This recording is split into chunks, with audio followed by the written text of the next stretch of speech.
আজ মহান বুদ্ধিজীবী দিবস।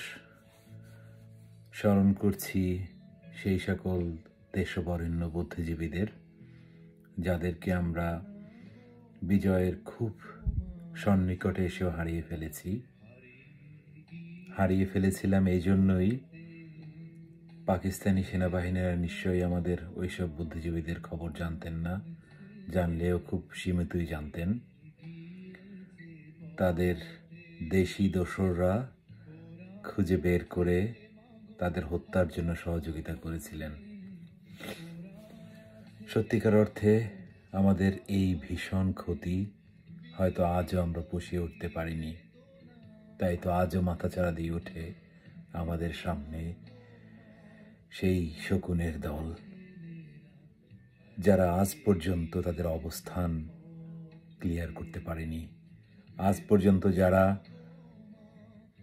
বলছেন এখনো তাদের অপরাধ প্রমাণিত হয়নি, বা এটা হয়তো প্রপাগান্ডা। দুঃখজনক হলো সত্য, এই দোসররাই 14ই ডিসেম্বর বা তার আগে আমাদের সেই দেশবরেণ্য বুদ্ধিজীবীদের খোঁজ নিয়ে পাকিস্তানি বাহিনীদেরকে জানিয়ে দিয়েছিলেন, অথবা তাদের সহযোগিতাই আমাদের এই সব বুদ্ধিজীবীদের খুঁজে বের করেছিলেন। এখন আবার তারা নতুন করে বলছে যে 24-এর সেই আন্দোলনের সাথে আমাদের মুক্তিযুদ্ধকে আন্ডারমাইন করার চেষ্টা করছে।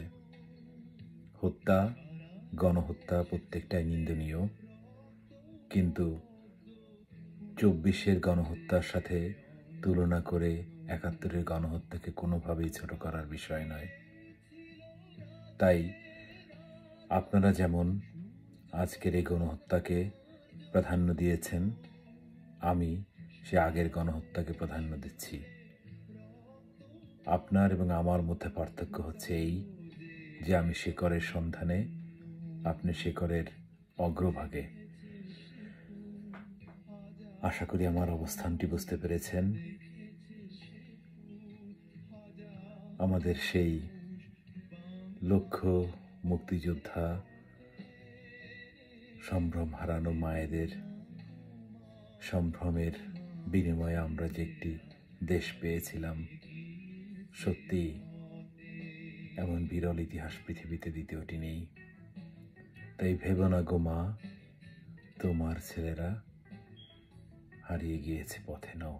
তারা যায়নি, তারা ফিরে আসবে, বারবার আসবে। আপনাদের সশ্রদ্ধ করে স্মরণ করছি।